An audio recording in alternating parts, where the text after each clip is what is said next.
Alright guys, just thought I'd give you some opinions. I don't know if you, basically, to all of you watching X Factor will know Frankie Cocozza, that dickhead, got kicked out last week, and a week and a half ago, whenever the hell it was, and I think it was like last Thursday, whatever, midweek, about a week and a half ago.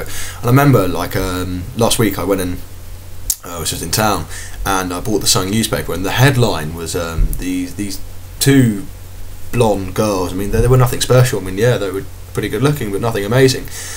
And the headline was, Frankie asked us for a threesome, and then, so I thought, okay, well, I'll read this. This could be pretty cool. So I read it, and basically the premise was, that they were at some club, and they had been handpicked by like one of Frankie's friends, like pre-selected, and then he kind of took them back to wherever it was, his house or something, or some house or some place, maybe his friend's house, and he slept with them. And the point was, they were both saying, they were surprised, he was pretty good actually. They were surprised that he used a condom, and blah blah blah blah blah, just boring facts about what happened. And it kind of got me thinking, like, okay, so let's say I don't know, the Sun, the Sun newspaper, News Group International, whatever, offered them, let's say, I don't know, £10,000 for, because it was a headline story for a Saturday paper that just sells millions and millions of copies, and let's say they, £10,000.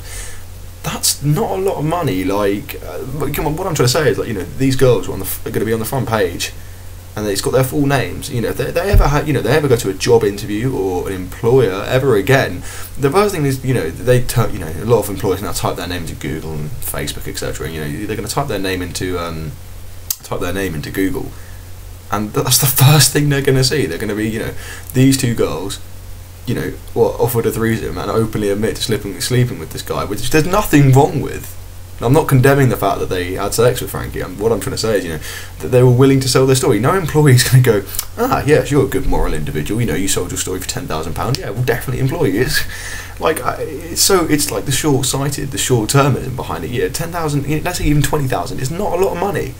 Like, okay, it's a deposit on a house, but in the long term, that's not a lot of money at all.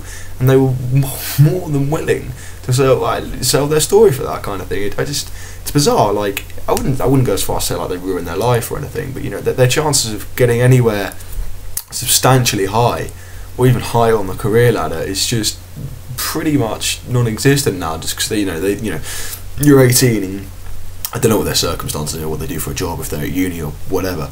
I think it said they were students, but I mean that could be A-level, just at college, and they now, even say if they move into halls, if they go to university, everyone's going to think, oh yeah, you're the two girls who fucking, you openly shagged Frankie Cocozza, and that's fine, but it's the fact that they sold their story. Like, everyone's going to look down on them all almost, because of what they, the fact, not that they've, I hope people don't look down on them because they've had sex with Frankie. I hope people kind of look at them and go, wow, you were that shallow that you were willing to sell your story. Like, it's just, I don't know, what do you guys think? Like, do you think that kind of, that's as an employer you wouldn't judge them on that?